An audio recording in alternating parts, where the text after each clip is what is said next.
ano é 1889. O Brasil ainda é uma monarquia e você acaba de receber um convite muito especial como este para um grande e luxuoso evento com a presença da família imperial brasileira. Você abre o papel e começa a ler. A 19 de outubro do corrente ano realiza-se na Ilha Fiscal o baile oferecido aos oficiais do encouraçado chileno Almirante Cochrane, atualmente surto em nosso porto. O presidente do Conselho de Ministros, Visconde de Ouro Preto, muito penhorado ficará a Vossa Excelência e sua ilustríssima família se dignar de abrilhantar aquela festa com a sua presença. Rio de Janeiro, 12 de outubro de 1889. Olá, amigos da história! Começou a contagem regressiva para o que ficará conhecido como o último baile do Império. Falta apenas uma semana. Já sabemos a data, o local e a razão, e que você tem pouco tempo para se preparar. Então vamos lá, a cidade está em polvorosa e é hora de percorrer os vários estabelecimentos comerciais da Rua do Ouvidor, a mais famosa da capital do Império, em que milhares de convidados como você buscam por trajes de festas e tecidos sofisticados, esgotando os estoques das lojas. Nas modistas, as damas capricham nos moldes de vestidos com mangas justas e mais curtas, ou ombros à mostra enfeitados com babados. A saia longa com volume na parte de trás e tudo isso sustentado pelo velho e bom espartilho para formar aquela silhueta de violão com cintura fininha. O visual era complementado por acessórios, joias, leques e perfumes. Elas também precisam agendar o atendimento nos cabeleireiros franceses com dias de antecedência e algumas só conseguiram vagas 72 horas antes do baile, sendo obrigadas a ficarem sem tomar banho neste período e a dormirem sentadas para não desmanchar o penteado.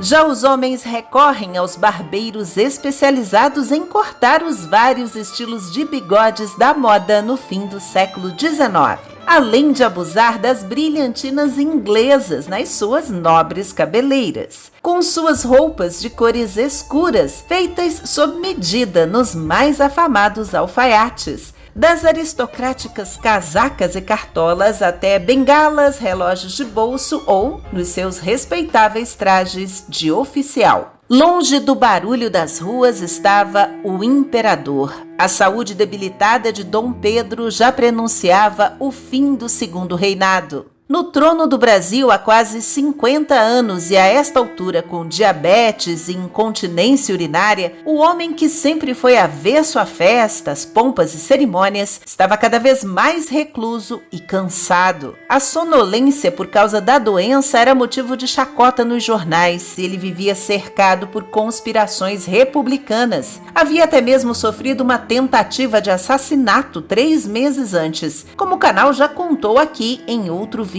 O baile, ideia do Visconde de Ouro Preto, era para demonstrar o poder e a estabilidade do Império, com o apoio da Marinha, a força militar mais fiel ao monarquismo. Sob o pretexto de homenagear os oficiais chilenos aportados no Rio de Janeiro num generoso gesto diplomático, mas que todos sabiam que era mesmo para comemorar as bodas de prata da princesa Isabel e do conde D. Só que a morte do rei Dom Luís I de Portugal, sobrinho de Dom Pedro, justamente em 19 de outubro, na data escolhida para a festa, adiou os planos de celebração do baile, que agora passou para o dia 9 de novembro, um sábado. Vamos então dar uma olhada no local do evento, a Ilha Fiscal na Baía de Guanabara, antes conhecida como a Ilha dos Ratos, mas na visão do imperador e nas palavras dele mesmo, era um delicado estojo digno de uma brilhante joia. E por isso Dom Pedro II encomendou a construção de um chateau, um pequeno castelo em estilo gótico provençal, com um projeto do engenheiro Adolfo José Del Vecchio. obra com elementos de cantaria, pedra talhada e adornada por vitrais com imagens da família imperial. Havia sido inaugurada poucos meses antes da festa, em abril de 1889, para servir como posto da alfândega e aumentar o controle sobre as mercadorias que chegavam ao Brasil por meio do porto. A ilha foi escolhida pela localização privilegiada, bem próxima ao centro da cidade. Já o castelo foi escolhido para sediar o baile, distante dos perigos de ataques de revoltosos e atentados nos palácios da capital e de Petrópolis, pois na ilha podia-se controlar o acesso dos convidados, feito apenas por barcas e com apresentação de entrada. Esse bilhete de ingresso intransferível que, vamos imaginar, está agora nas suas mãos. Sobre os homenageados da noite, é importante saber que o almirante Constantino Banning era o comandante dos oficiais chilenos no Rio de Janeiro, que mobilizou a elite carioca com uma série de eventos, entre piqueniques, espetáculos de gala, banquetes e excursões, enquanto durou a visita ao Brasil dos representantes da nação amiga. Era uma retribuição a um gesto do ano anterior em Santiago e em Valparaíso, quando o governo do Chile e o povo chileno haviam homenageado os oficiais brasileiros do cruzador Almirante Barroso, em viagem de circunnavegação.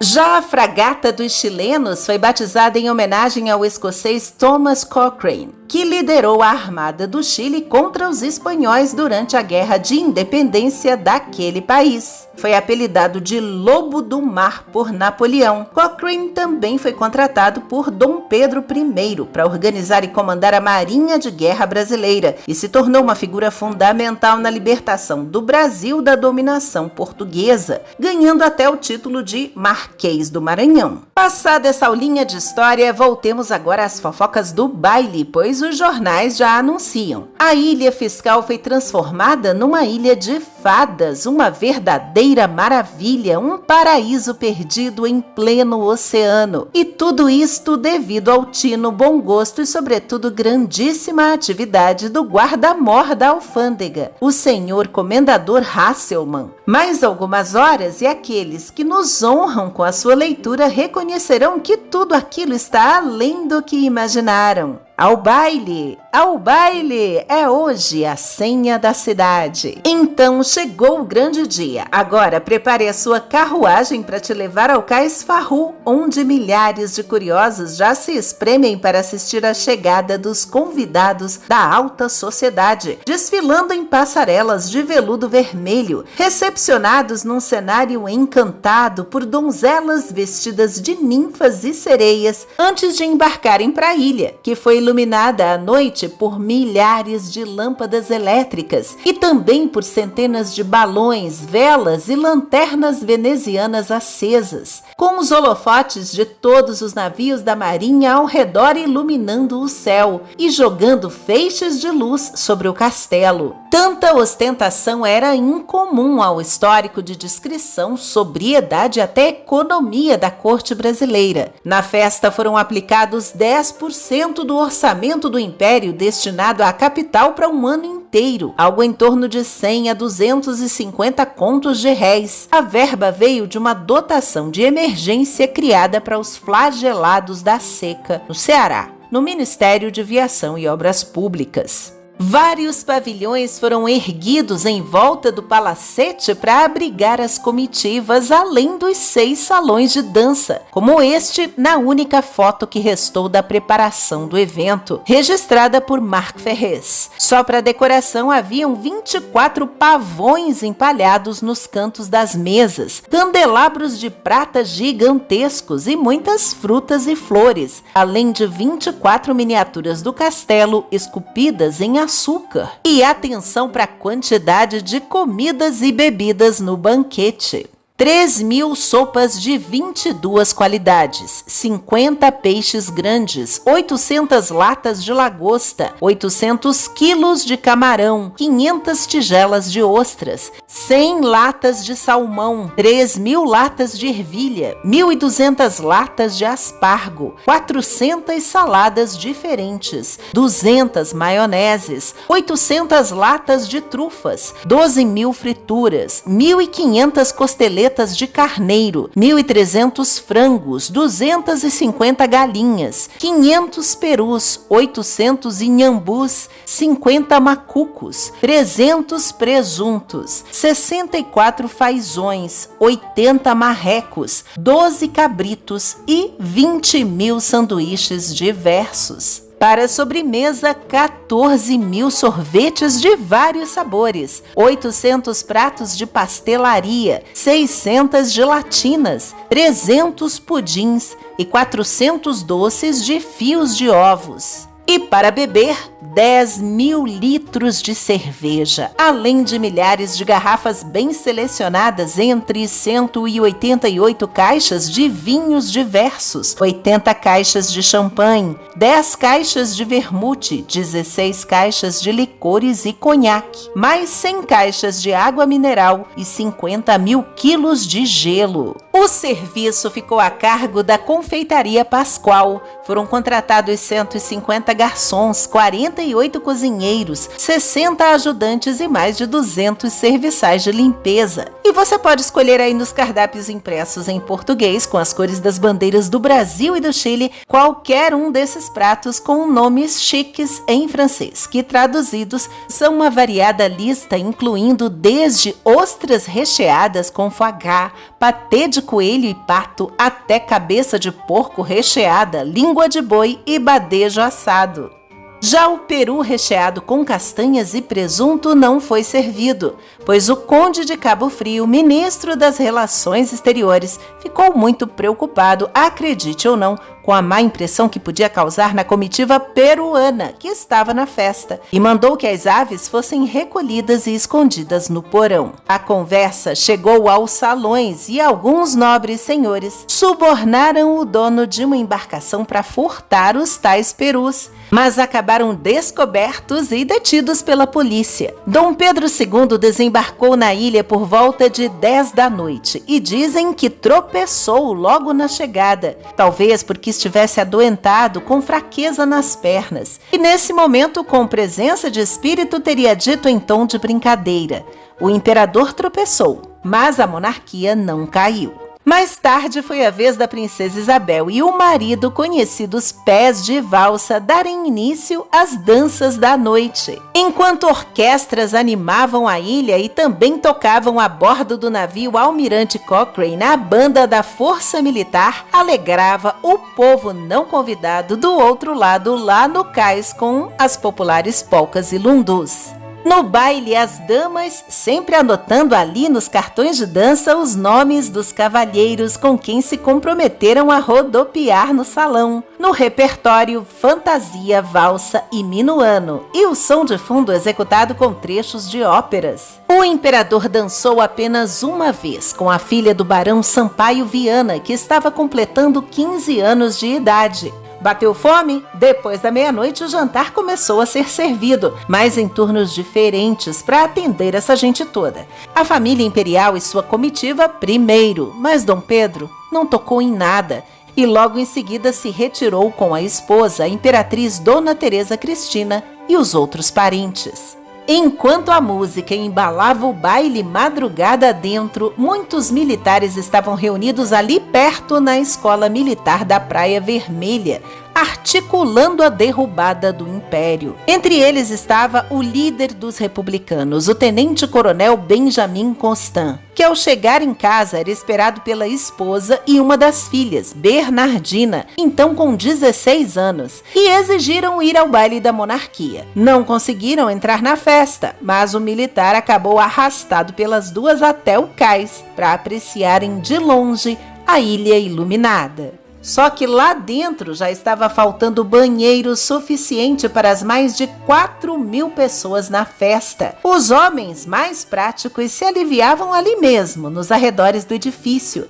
Já as damas tiveram que mandar buscar baldes na cidade às pressas para serem colocados por baixo dos vestidos. E assim, o canto de uma das salas começou a exalar um cheiro forte de urina que tomou conta do ambiente. Já era dia, quase 6 da manhã, quando os últimos convidados foram embora, deixando para trás um rastro do que foi a festança que o pessoal da limpeza encontrou depois. 13 lenços de seda, 9 de linho e 15 de cambraia, 16 chapéus, 9 dragonas, 8 raminhos de corpete, usados para esconder o decote dos seios, 3 coletes de senhoras e 17 ligas. O engenheiro André Rebouças, um dos convidados para o baile, resumiu em seu diário assim: foi um bacanal. Para outras pessoas foi inesquecível, como revela esta carta escrita por uma jovem de 20 anos, chamada Judite de Almeida Sena Campos, moradora de Cordeiro, município da então província do Rio de Janeiro, que relatou ao irmão como foi a viagem de trem com o pai dela até a capital para irem à festa e contou com detalhes tudo o que viu. Para ela, a ilha parecia um lugar encantado, com todas aquelas luzes elétricas, os salões, o banquete e as roupas das senhoras. Descreveu a decoração luxuosa e elogiou os vestidos pretos das damas do Paço, de luto pela morte do rei de Portugal, porém feitos de cetim, veludo e gorgorão. O da princesa era bordado a ouro. Só queria um brilhante do diadema que ela tinha na cabeça, confessou a jovem, que conclui a carta aos familiares dizendo: tive pena de vocês não estarem aqui. E quem mais esteve? A tela do pintor Francisco Aurélio de Figueiredo e Melo, pintada poucos anos depois do baile, ajuda a identificar alguns personagens históricos além da família imperial. Por exemplo, o escritor Machado de Assis e a esposa, Carolina Novaes. O Marquês de Paranaguá, que governou a província do Maranhão, Pernambuco e Bahia. Pereira Passos, que seria prefeito do Rio de Janeiro de 1903 a 1906. Guimarães Passos, jornalista, poeta parnasiano que lutou contra os republicanos e foi um dos fundadores da Academia Brasileira de Letras. José Antônio Saraiva, presidente do Conselho de Ministros em 1885 e presidente do Piauí. Ferreira Viana, ministro da Justiça e dos Negócios do Império, autor do projeto de lei de 13 de maio de 1888, que aboliu a escravidão no Brasil. Aloísio Azevedo, escritor e jornalista maranhense. O Barão de São Francisco, Antônio Araújo Aragão Bucão, presidente das províncias de Sergipe e da Bahia. O Barão de Capanema, Guilherme Xuxa, naturalista e engenheiro, responsável pela primeira linha telegráfica do Brasil. Pedro Américo, que era pintor e irmão do autor desse quadro. Barão de Ladário, José da Costa Azevedo, ministro da Marinha do Gabinete de Ouro Preto. Foi o único monarquista ferido no golpe militar que levou à proclamação da República Brasileira 6 dias depois desse baile. Ele foi baleado por resistir à ordem de prisão das tropas e ainda tentou atirar no Marechal Deodoro da Fonseca, mas a arma falhou. Dom Pedro recebe a mensagem de exílio e parte com a família imperial no dia 17 de novembro, contra sua vontade, como escreveu num documento. Até hoje de manhã, esperava poder me conservar em paz no país que tanto amo. E lembram daquela família do militar Benjamin Constant que assistiu à distância ao último baile do Império? Pois bem, a esposa e as filhas do militar é que aparecem numa representação simbólica da construção da nova nação, costurando a bandeira do Brasil República em um outro quadro famoso do artista Pedro Bruno, chamado A Pátria. E se você assistiu até aqui, muito obrigada pela sua atenção. Se gostou, deixe o seu joinha e continue acompanhando o canal para outras festas, outras curiosidades como esta. E até a próxima com uma história a mais.